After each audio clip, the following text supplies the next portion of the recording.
Good evening, everybody. My name is Nicola and I'm a researcher in the Sociology Department at the University of York. And I'm just going to go through some technical notes before I introduce our speaker this evening. Subtitles are available for this event. To turn these on or off, use the CC Show Captions button at the bottom of your screen. If you are watching live, you can ask questions using the Q&A button on your screen. This is available throughout the event, so questions can be posted at any time. Please also remember that today's event is being recorded, so if you don't catch everything, you will be able to watch it again. Andy Ibbott is a legend of the motorcycle racing paddock, a celebrated motorsport journalist, test rider, accomplished author, and trusted instructor to elite motorcycle racers, celebrities, and British royalty. As previous head coach at the California Superbike School, his life revolved around speed and precision. But in 2011, Andy suffered a devastating stroke during a routine hospital operation. And despite losing the use of the right side of his body and having to learn to speak again, Andy has turned adversity into opportunity. His story is a powerful reminder that it's not our hardships that define us, but the courage and determination to rise above them. So I'm delighted to be spending the next hour or so chatting to and recovery. And we would like to invite you to put your questions to him via the Q&A function at the bottom of the screen. Andy, good evening. Good evening. Good evening. Hello, How Nicola. are you doing? You okay? Yes, thank you. Thank you. Yeah, very, very, very Excellent. nice. So It's a lovely day outside. it is a lovely day outside, and it's a lovely day to have you here to speak with us here at the University of York. Andy, I'd like to begin by really starting at the beginning, if you like, and to ask you what sparked your passion for motorcycles, and was there a defining moment that made you fall in love with riding? Oh, crikey. There was, I remember it well. There's a picture on my wall at home of a rider on a CB, no, CB, a CR 500, which is a full motocross bike. And he's get all the plumes of smoke, and I thought, yeah, I wouldn't mind that. I want. Hey, Dad, can you tell me how to move cost? And he'll tell me. I go, yeah, okay, I'll think of something else. And in the end, I bought a friend's Gilera 50cc Okay. trail bikey, and I got to learn it off road about a mile from my house. This is parents' house, by the way. And Brian, who sold me the bike, Brian turned and went, right, this is the clutch, this is blah, blah, blah. And I think, right, okay, right. So I click it in gear. Yep, that worked. Okay. Let the clutch out slowly, free the throttle, and I'll get going. And I Yeah. was amazed, And then I was just thinking about something, and it was, where are the brakes? How do I stop it? I went straight into a bramble of wood and else. That was my first riding experience. Yeah, I would imagine many motorcyclists have had that experience actually. That's fascinating and that's really funny. Thank you. Um, Thinking about your career in motorsports journalism, you started your career with the magazine Fast Bikes in 1996. Yep. Can you let us into kind of or give us a sense of what it was like to work there and perhaps share a favorite memory? Oh, let's see. I found fast bikes in the London uh, bike magazine bits. And I went down there two, three times saying I want a job, and they'd say, "Well, what have you got?" Uh, uh, um, uh, O level in science, and they went, "Well, we need at least a triple A on journalism, blah blah blah." And I thought, I don't like this, but I'll keep going down. And I went to the guy there who is the owner and also the editor, Mhm. and he let me have a go on 3 125s. Okay. So One, I two, had, five, 50 motorcycles. yeah, Yes. yeah, 125 motorcycles. And I got on well with him. I came back. He said, write me a story about 3 bikes. I did. And he was actually impressed. And after another couple of months, he employed me. Then I found out it wasn't fast bikes, it was also which motorcycle, fast classics. And I had 5 magazines per month, including fast bikes. We had a very, very heavy schedule. Yeah, and I think that's very much part of the course in journalism, isn't it? Sometimes if you get involved in a particular, what you think is one magazine, they'll very often want you to write, or the company might own a number of different magazines, and they'll want you to commit to writing for all of them. Do you have any fond memories of working at Fast Bikes, or any kind of funny memories that you can share? I can let you have a funny memory. I was Okay. writing a piece on a CBR versus a GSXR. I'm certainly those 2 bikes, and we had really old computers, like old, but Old computers. 1960, and they were, and typed it out, did it for 3,000 words, and his son was playing around in front of us. And then he pulled out the plug of everything I've written, a whole lot, all gone, a whole just ah. I had to start again. I had to work well into the morning because the writing was due the next day. The deadline was the Really, next day. Yeah. And back in yeah, those days, we didn't have all the kind of backing up and no, saving options that we have today. That's brilliant. I want to move on to ask you about Keith Code. So meeting Keith Code was a real pivotal moment in your career. Can you tell the audience about who Keith Code is and how meeting him led to your involvement in the California Superbike School? Um, Keith Code is a Scientologist, which is something he's into. It's his thing. Mm. Um, I am not. I would like to make it most clear I am not. Yeah. Um, but he uses that to write a twist of the wrist, a twist of the wrist two, and the soft science of road racing. And So these are books that he'd written that was yeah, instructing people who were racing motorcycles how to do it, if you like, the techniques to help them win. yeah, yeah. Yeah. Okay. I think he started those books in the 1970s, Yeah. and they really stand today. Mm. Um, and what, some 20, 30 years on. So they really, really are brilliant. Yeah. And so I met Keith Code. I went over on the fast bikes trip, and I tested over other bikes while I was over there. But Hmm. I spoke to Keith Code about the school, and he Yeah. invited on level 1 of the school. I thought, yeah, we'll go give it a go. I've still got here in this flat the um, pictures of the sound of it looks good. It looks good. Yeah. Of you on Um, track the oh, first time. excellent, excellent. Yeah. It was fantastic. It really, really was. I read it now and I read, bloody hell. You should learn to write. And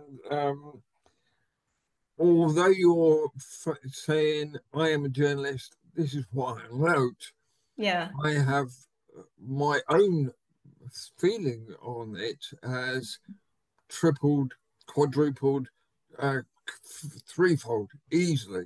So I guess essentially what you're saying is that Keith Code had written these books which were aimed at people who wanted to race motorcycles, and you read them and you felt that there was something missing potentially, or that you could expand on his theory Yeah, to improve people who were trying to win motorcycle racing competitions. Yeah, yeah. I mean, uh, on his theory, or it never actually tells you much, but it's all there if you know what Right. I'm looking Quite for. mystical. Yeah, I believe it's 163 things to get right between the bike and the rider to make the perfect corner. He believed there's over 200. Right, I So see. So it was yeah, a and very he is, detailed examination. yeah, he's 80 now, or is he just become 80? It's brilliant. Yeah. He's superb, So my understanding is Keith Code was a former racer himself. He set up the definitely. California Superbike School. You went over there with fast bikes and you went on track. You did pretty well. And he approached you, didn't he? Did he approach you and ask you to be involved in the school? I approached him You approached him. and Okay, I so saw what him, happened? and I said, "Have you thought about running the California Superbike School in other places that of the school works? I mean, Mm, will come the British Superbike School." He said, hmm "No, wherever it goes, it's the California Superbike School," which is fair enough. Fine. And we've taken it from top of Norway to the bottom of South Africa to Ireland to India, all points in between. So hmm uh, we had Qatars, we had all over the place. Nice. And then I got involved with um, a rider who was in sponsoring Thomas Luthi. No, I've never heard of him, and we did his one, two, and three lessons out in Spain somewhere. hmm Didn't hear anything from him. I thought, well, Yeah. yeah, that was fair enough. And then suddenly out of the blue, he phoned me and said, "Can you come and watch me do the racing?" I said, "Well, yeah, I'll do the practice sessions Yeah. and and then see it from there." And Mm, I am taken from 125 has been to yeah. 125 world champion. And I think this is a good point now. So just so the audience are aware, what kind of year are we talking about when you started with Keith Code and you started teaching people who were racing motorcycles professionally? What year are we Um, looking at about? 1996. 1996. Yeah, Okay. And you mentioned there Thomas Luthi, who is, for those who don't know, was a former 125cc world champion. And that yep. leads me nicely into my next question, actually, because you have trained some of the best riders in the world, including Thomas Luthi, including Sandro Cortese, who was the Moto3 world champion. And of course, the most famous of all that you've taught is Valentino Rossi, who is a seven times MotoGP world champion. Um, can I ask you, what was it like coaching these people? Particularly, I'm interested in Rossi. And can you share any stories about your time with Rossi with the audience? Uh, Not riding, no. uh, but he has a laugh like you would not believe. He Really? really is bang on and switched on and everything. As riding, Yeah. he was already at the top. He was Yamaha at the time. This was Mhm. before 2 years with Ducati, and then went to Yamaha again. That's right. And he was looking at knocking 1 second off an entire lap. Okay. That's not just per corner, that's an entire lap. And he had some very good thoughts. And I can't tell you exactly what I taught, but he won not in the following 2 seasons. He was with Ducati, but when he came back to Yamaha, he came really good. Yeah. Yeah. Yeah. And I believe there was a story about you being on track with him and you basically didn't see which way he went after the first corner or something like that. Can you tell us about that story? It goes like this. I'm on a Yamaha R1. He's on a Yamaha R6. Yeah. Therefore, the R1 is 1000 cc, R6 is 600 cc. Mhm. We lots of track together, blah blah blah. And then he said, "Oh, I'll go for a couple of quick laps." And I thought, okay, you let him go.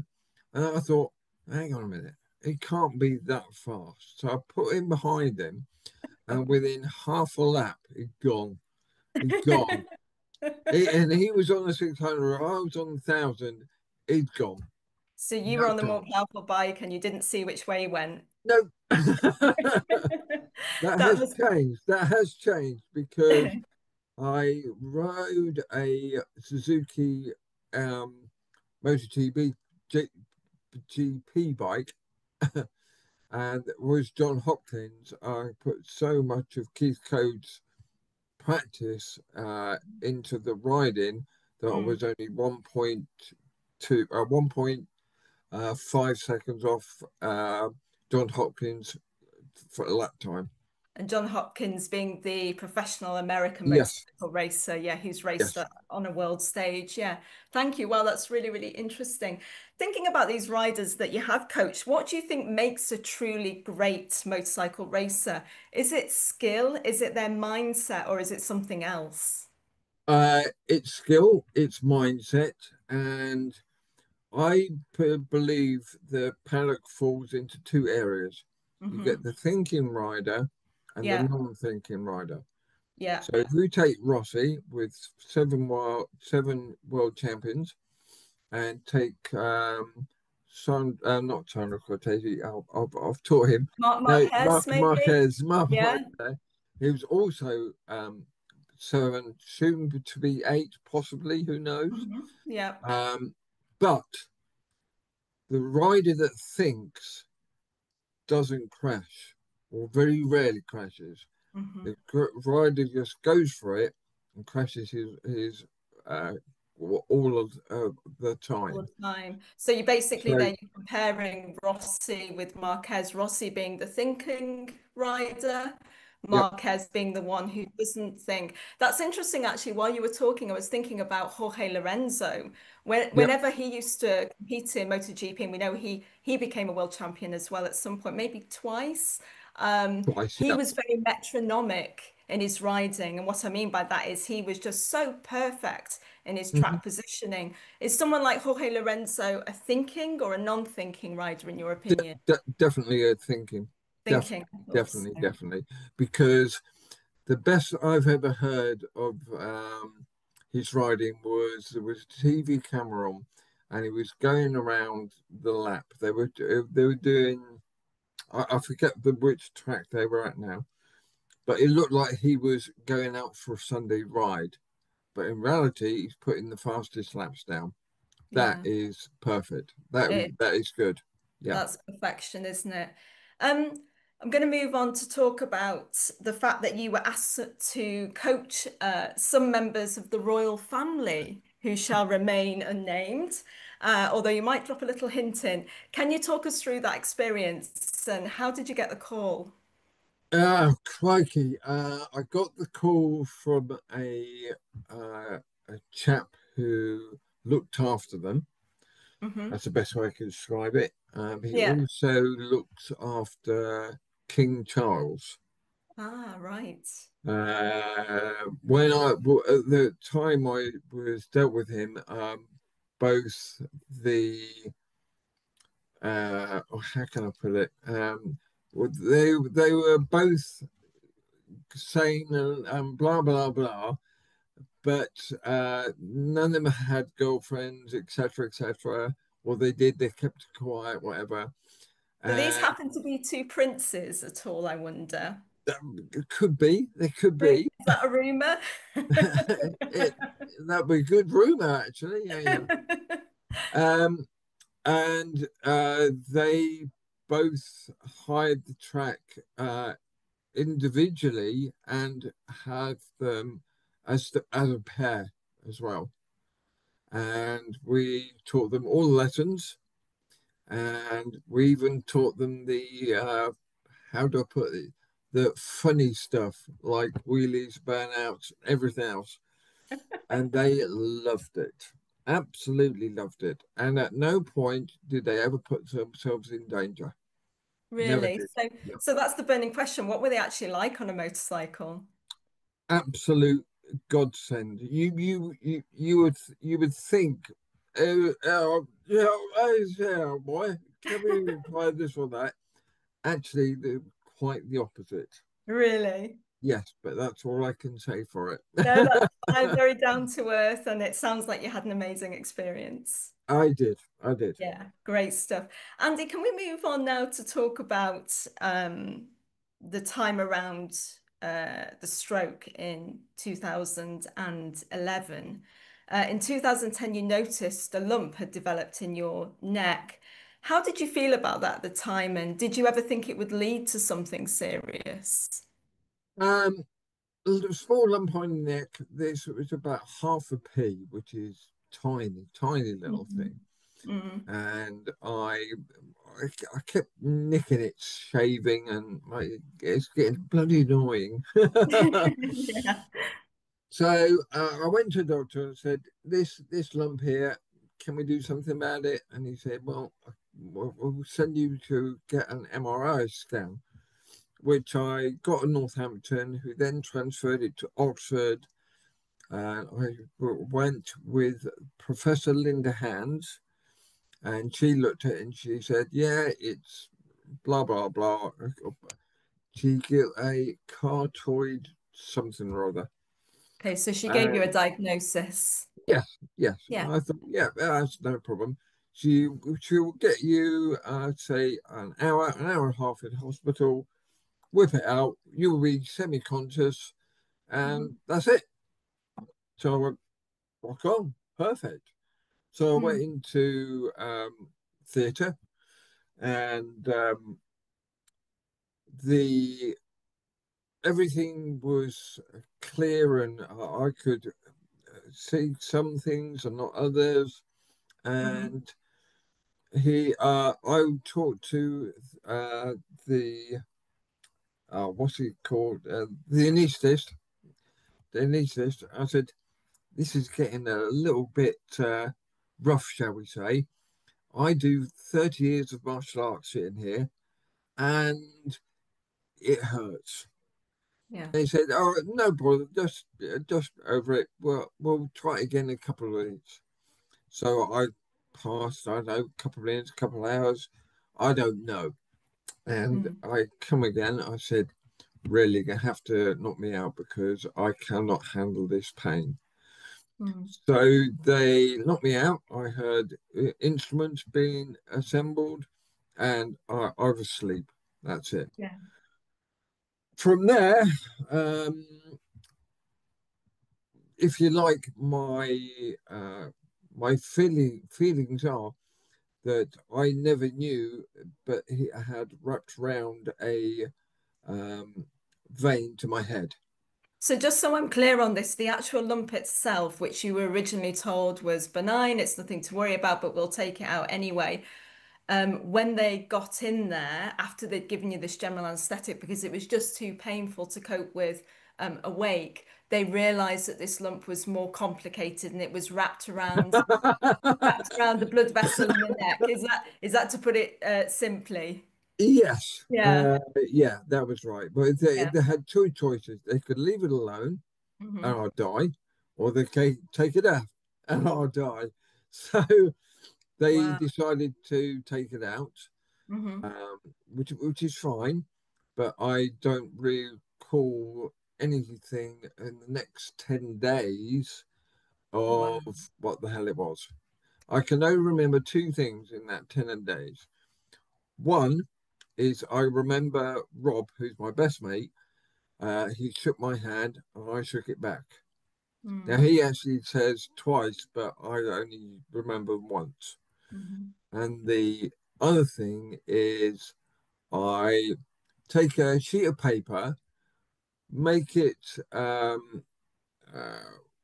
sort of using the outside edge. You paint it grey and a strong light on in between, and something said, so I never actually heard something, but something he Mm. said, come with me. And I thought, oh yeah, I could go with this. This looks quite good. What other choice do I have? You can stay where you are. So Oh, this was all going stay on. where Just I'm. just to be clear, so you were at this point, you had this experience where this kind of beam of light, if you like, was on you, and Yeah, you heard this voice, "Come with me," and you said to it, "Do I have another choice?" And it said, "Well, you can stay there if you want." And that happened during the operation, or do you know at what point that happened? I have not got a clue. It happened 10 days while I was in the ICU. It could have Mhm. happened whilst I was being worked on with the uh, professor. They Mm. could have been any way in the 10 days. I do not know. All I know is that were the two things that I remember. Wow. So when you woke up in intensive care, when you finally woke up, what was your first thought? What was going through your mind? And did you understand what had happened to you, that you'd had a stroke? I didn't understand what a stroke was. Okay. I heard about them that you generally lose half a brain and half your body, Hmm. and also they had aphasia, and we never heard of aphasia at all, not even slightly. And uh, I just, I just, I didn't take it. I was completely 100% compass mentis. The problem Right. is, I haven't got half the brain, I haven't got half the body. Yeah. It took me a good 2.5, maybe, yeah, about 2.5 years to realize I actually had a stroke. I Okay. just did not. No, I haven't had a stroke. Not me. Yeah, No, you didn't really understand what was happening to you. And when you say aphasia, you're talking about a lack of speech. So essentially, you couldn't speak, you couldn't walk, and I believe the doctors gave you a 5% chance of survival, didn't they? To your family and friends said he's not going to make it. that was it. The my ex-wife Donna, uh, the Professor Lindhouse turned said, "We will give her 5%, but to be honest, I'll get all your relatives together and say goodbye to him." Mm. And I never knew anything about this, so Okay, okay, that must have yeah, been. I mean, how do you process that kind of you information? can't. I guess you're in a position where you couldn't process it at first. No, you can't. It has to be eventually about a year and a half. I said to my wife, go, or ex-wife, go and get me the sharpest knife from the kitchen. I've had enough. Hmm. I've had enough. And it was only then, for the next half hour of speaking to Donna and speaking by myself, that things became a problem, now became a challenge. And everything becomes a challenge. So even something like grabbing a cup of tea and making a cup of tea is a challenge. It's still not not brilliant now, but it's you you you accept the Yeah. challenge and then you work with it.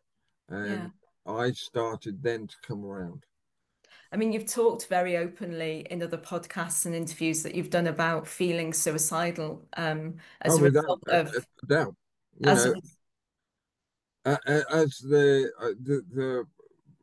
feeling is, get a knife because you if you brought me a knife there and then in that, I would have ended it myself. No help for anybody else. But I had half an hour of a good signing, and there you Yeah, go. and I think it shows you, doesn't it? It shows you your mindset because what was essentially a problem to you, a huge problem to you at first, you changed into a challenge, and your life has been this series of challenges that you've put yourself through on purpose. Once you started to recover from the stroke. So I'd like to go into that discussion really and talk about your recovery. And can we talk a little bit about the early stages of your recovery, in particular, learning to walk and talk again? So I know you always joke with me when I see you, it's a work in progress, but you've done remarkably well. But what was that like, learning to walk and talk again? It well, first of all, uh, a nurse came round, a female, a male nurse came round, and he got me a stick, held it, and said, "Right, that's what you are going to use." Period. You Hmm. know, I'd seen him for about 10 minutes, and he was an absolute bastard. Excuse my French. And from that day on, I just kept walking. I mean, the first uh, real reason I had was to walk to the end of our road and back again. Yeah. Now, to give you an idea, to the end of the road and back would be about 3 minutes. Mm. Took me well over half an hour, well Wow. over, but I Mm. made it. And my friend Rob came with me and helped me. Yeah.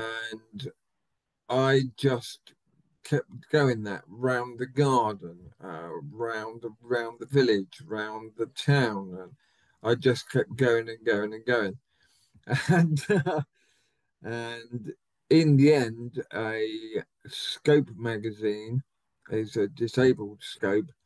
Yeah. Um, said, "Why don't you come and do the marathon?" And I said, Mm. "What marathon's that?" Well, you run across the desert for 5, 6, 7 days in, no, 6 days. You will do 7 marathons, and let's hear how you get on with that. Wow, that is a huge challenge. And I think if we do now consider about the your current activities and the challenges that you've undertaken over the time that you've been able to since you started your recovery, I think it'd be fair to say that you've done some pretty awesome things. And amongst them is that you undertook the Marathon de Sable, which is this marathon or series of marathons in the grueling heat of the Sahara Desert. But you also got yourself a degree in sport and exercise science from the University of Northampton, and you undertook a trek to Everest Base Camp. The one challenge, though, that I want to focus on is probably one of your more recent ones, which is the London Marathon that you completed last year. Why did you decide to do that, and how was your experience, and what was your time as well? Right. Experience. I did a lot of walking, a Yeah, lot of walking. I had 18 months to prepare for the challenge. yeah. Um, I felt pretty fit in the Hmm. left hand side of our body. The right Yeah, hand just doesn't gets work. pulled along, you know. Um, it was really interesting to get right at the start, get going. It was like a challenge, but a real challenge. Now we took the first 13 miles, piece of cake. I'll be Yeah. honest with you. I Hmm. can't run. Yeah. I haven't got the right hand to run. Hmm. So I use my stick and my left side to drag the right side along Yeah. because you don't realize you double the amount of energy you were going to use Hmm. because you've got this weak side as well. So we fell once. Sorry, whoever you are, but she did run over me, but she got up and she went. Right. So you had And a then 19 miles, I hit the wall. Hit the right. wall. It Yeah. was unbelievable. It was just you ain't going nowhere. You Hmm. go home. You just forget it. But I didn't, and I cracked on. And every mile I had to stop, uh, touch my toes, lift up, and go again. Stretch it Uh, out. oh man, I was knackered to say the least. And I was about a mile from the end when Rob, Mhm. who is Yeah. an experienced triathlete, Mm. he's done double triathlons. He is an experienced guy, Mm. and he was up against the wall with the Thames flowing. I said, "What's up, you?" "Oh no, I'll be all right." Boom! Oh Really? my God! He fell. He fell over, and Wow. his colour went from bright red to grey. Oh And dear. Jesus Christ! So I shouted for help. Two, a woman and a man came along, got him to bed, and I'm doing the last mile, thinking, how the hell are we going to tell his wife? How are we going to tell his daughters? Oh my God! Oh, and I'm about 20 yards from the end. Yeah. Here's next to me, Who? Rob. Ah, brilliant. And he would over it hadn't I forget what they call it now, but he got sugar deprivation. So Right. he had a couple of um, uh, Sugary drinks. sugars things, and he would back up, and he came and he beat me. He beat me just by getting the move. But anyway, the important thing is 9 hours, 11 seconds. 9 hours, 11 seconds. That's amazing. Yeah. Yeah, yeah. I remember I actually sent a text to you on the day of the marathon just to say, how you're getting on. And I saw on the BBC how you were getting on before I actually spoke to you. I'm sure lots and lots of people were in touch to see your progress. I think one thing that highlights is that people who have experienced a stroke or any form of disability really shouldn't try and limit themselves if at all possible. And I think through the series of challenges that you've undertaken, you've really demonstrated that. One thing that I wanted to talk to you about this evening was if you cast your mind back to 2017, you appeared in a BBC documentary called Employable Me, which aimed to highlight the value of disabled people in the workplace and the barriers that they face when they're trying to get a job. Now, you still work in the paddock these days, you're still actively instructing racers, but you've been working with True Heroes Racing, and I was wondering whether you could talk a little bit more about your work with True Heroes, and to what degree it helps people with disabilities take part in motorsport. Yeah, well, there's two things. Health Heroes is a superb, uh, eh, just excellent. He takes along the riders and mechanics, and each maybe not the rider so much, but definitely the mechanics Yeah. need to work on how and why and when. Uh, that's very, very, very good. And I also during the off time where it's not off, the bike experience, which is about taking disabled riders and help them to ride again. Yeah.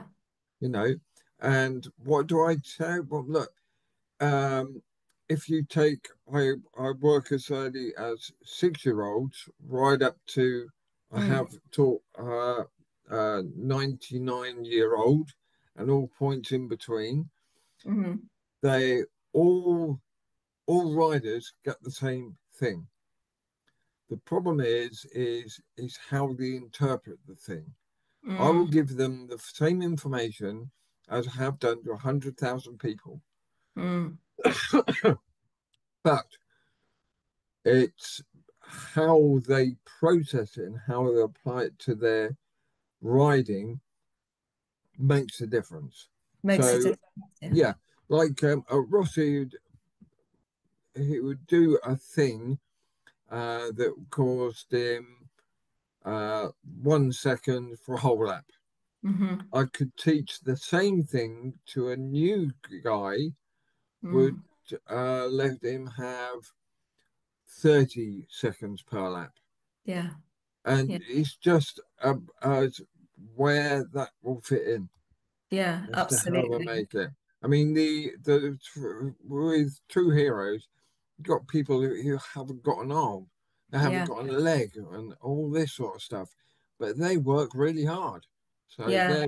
they're fantastic. And I think it's worth saying that True Heroes motorcycle racing team are made up of serving and veteran, injured and sick Yes. armed forces personnel. So you've Yeah. essentially got a team in the British Superbike paddock who are made up of people who have been in the Army, Navy, or Air Force. They're either currently serving or indeed they've been serving in the past, and all of them to some degree have experienced either physical trauma or psychological trauma as well. Yep. And I think what you're saying here is that the whole ethos of the team is to bring people who are very often marginalized in society because of their disability and to some degree because they've been in the armed forces, and to bring them into the fold and to provide those kinds of opportunities for them to go out and race a motorcycle or indeed support the racing of a motorcycle, as you said, in terms of mechanics and things like that.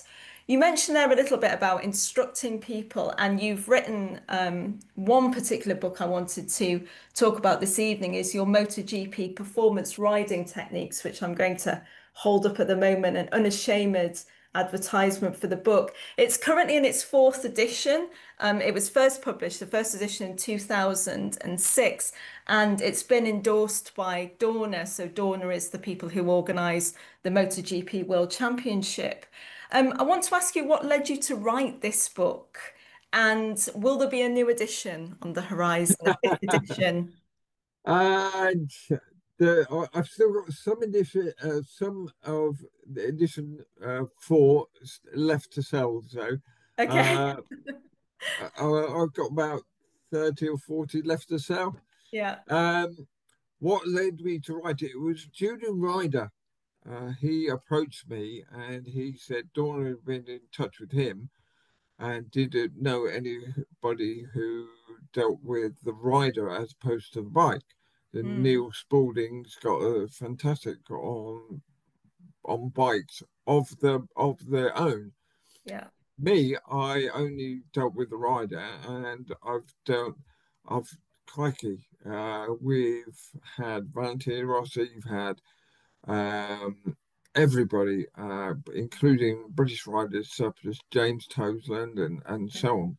Yeah. And the difference between each book is each book has another challenge that the rider has to accept. Like Mm, now, is to challenge how much aerodynamics and how little or how much they play in their riding, because even road bikes have got things or wings on them that help and blah blah blah. But mm. right down to the real brass tacks, the motorcycle plus aerodynamics. Yes. Yeah. There's not been that big a change since crikey.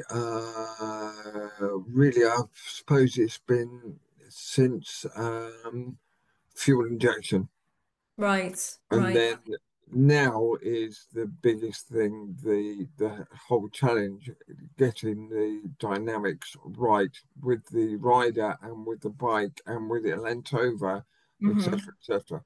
Sure. So essentially your book, what it does is it focuses on the mindset and techniques that riders need to adopt in order to improve their performance if they are racing at a professional level. But I'd also say for anybody really, if you read this book and you're a track rider, you like to go on track days, but you're not a professional rider, there's something in this book for everybody that they can take away to improve their performance and their safety on the motorcycle track. Andy, the last time that you and I were together, when we had that curry in Suffolk in March, you mentioned to me that you were considering throwing yourself out of a plane for charity at some point in the future. And I'm just curious, what are the challenges that are on the horizon for Andy Ibbott? Is this something that you're going to see through, or is there anything else in your future? There are two other things in my future. But first of all, we'll go back to the jumping out of an aircraft. Okay. Brilliant idea, but unfortunately, I cannot get a pass. I Right. can't get my body to act when they drop down, Mm. when they land. I can't do it with my right hand side. It won't allow me. Yeah. But But this year I will go to Wales and I'll do the zip wire. That is the longest zip wire I've ever done. And I'll tell you now, I am absolutely scared to death of it. I was scared to death of jumping out of a plane, but I'm more scared to death of being the a piece of wire, Yeah. and there you Because go. I think they strap you in, don't they? And you're head first down the wire into the That is valleys in correct. Yeah, Wales. Yeah, yeah, yeah, that yeah. sounds like a lot of fun. I just have a couple more questions to ask you before we go to the Q&A.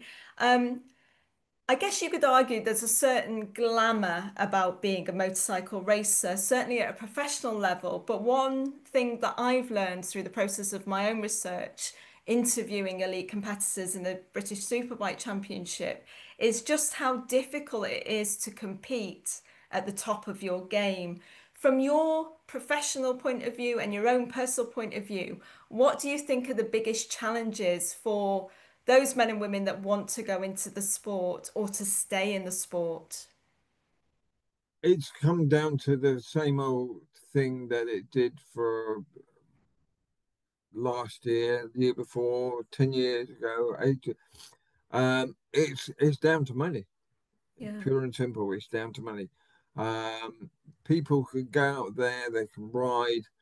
That you can have a woman, you can have a man, you can have them very, very good at riding, Hmm. and they have the ability of being top five in the world, but they can't get the money to get there. Yeah. So the managers and the team leaders have got the challenge of paying them, the riders, and everything else to get to the point they can challenge that rider. Hmm. Um, Rider, he has got his heart is will keep on going. He'll be Passion. like that. Passion. Um, and again, that passion has uh, kind of repaired. Um, it's like the two riders that did crash on Park. Recently, who both died. Uh, they both of them talk to them passionate, and they will passionate until the day I die. And they don't want you to be sad. They want you to embrace it and to go for it. It's passion is the one thing, money is the other. Yeah, and I think there's a really strong message in that, isn't it? That so many people really don't necessarily pursue their passions because they have other commitments. It might be family commitments or caring commitments or problems getting to where they want to be in life. But if you can pursue your passion, you really need to do it. Yeah, And I think both Shane and Owen, the two young lads who were recently killed at the British Superbike Championship at Alton Park, are shining examples of people who followed their passion. Andy, I've just got one more question and then we're going to go to the Q&A because there's a couple of questions there for you. What is the most important message from our conversation this evening that you would like the audience to take away from watching this session? everything is possible. Everything is possible. Um, it might be how to make a cup of tea. It might be making bread pasta or something. It could be anything. You know, it Yeah. could. build a motorbike and so on Hmm. and so forth. But everything's possible. The only bit that will get on your way is what you feel. There is one guy who's appeared on TikTok. He's ex-Royal Marine, and he's got one arm, one arm, one. I think it's left hand. I can't remember, Mhm. but nothing will challenge him. You know, if there's something he can't do the right, he will look at it for another way. It's yeah, there are people out there do they think about what they're going to do. I think everybody can learn to think. Yeah, absolutely. So the message is everything is possible, which I think is a wonderful place to leave it. Andy Ibbott, thank you so much for joining us this evening. Uh, we do have a couple of questions. I'm just going to remind the audience, though, that a recording of this event will be available on the festival's YouTube channel, which can be accessed through the normal platforms. You will be contacted by email when the video is available to view. So if you did want to watch it again or share the video with your friends and family, then we'd really appreciate that. So, one question actually and one comment. So Gareth has said, nice moves, Andy. So there's a lot of love for you in the audience this evening. And Brenda from York has said, after your stroke, how did your relationship with challenge, risk, and purpose evolve? And what role did motorbikes play in your recovery? So that's really interesting. I think what Brenda is saying is that, you led a life that was full of risk, if you like, up until the point of the stroke. Was risk something that was important to you, being able to meet those risks again in your recovery? And what part did motorbikes play in that? I think let's go. Let's do the bike thing first. Yeah. I think it's 2 years, maybe 3 years after coming out of hospital. I've got to ride an adapted GSXR 600. Ran the track, booyah. Right. I can ride any bike provided it's been adapted. Everything has to be on the left hand, Yeah. so that includes throttle, brake, clutch, all on the same hand, and it's fine. Wow. Um, oh, and what else? I don't really know. um, I guess motorbikes were there for you, weren't they? They've been yeah, a huge part of your life all the way through. And just because you had the stroke, it wasn't going to be the case that you were going to allow that really to prevent you from being involved in motorcycles and motorcycle sport in some way. Would that be fair to say? it would be fair to say, I mean, Yeah. I've got, I think it's something like 27 bones I've broken in motorcycling. Yeah. Uh, and there's, yeah. Yeah. And there's that old saying, isn't there, in motorcycling, there are those motorcyclists that have come off, and there are those that are about to come off. Yes, that is absolutely true. Um, Ideally, the coming off will be a so gentle tip off, Yeah. but Yeah. some people it can happen a little bit worse than that, Yes. But Yeah. it depends. It just depends. Okay, I've just got one more question then from Gareth. Gareth has written, it's great to see you continuing to recover. I'm glad no one was available to hand you that knife. The question is, how much do you think a rider's ability is natural talent versus training? uh, that's an interesting question. Right. They both need to to reach the top. They both need talent and they need training as well. Mhm. Um, some riders will just go as far as they can with talent, um, Mark Marquez, and riders will have training, Valentino Rossi. That's the two best examples I can give. Yeah. Both as fast as each other, Mhm. both of them. but one crashes a lot and the other one doesn't. And the one doesn't thinks more than the one who does. Yeah, so it's interesting. There's different kinds of strategies, if you like, combined with a natural talent for racing a motorcycle. Andy Ibbott, thank you very much indeed. Oh, that's all right. Thank you. My pleasure. Bye.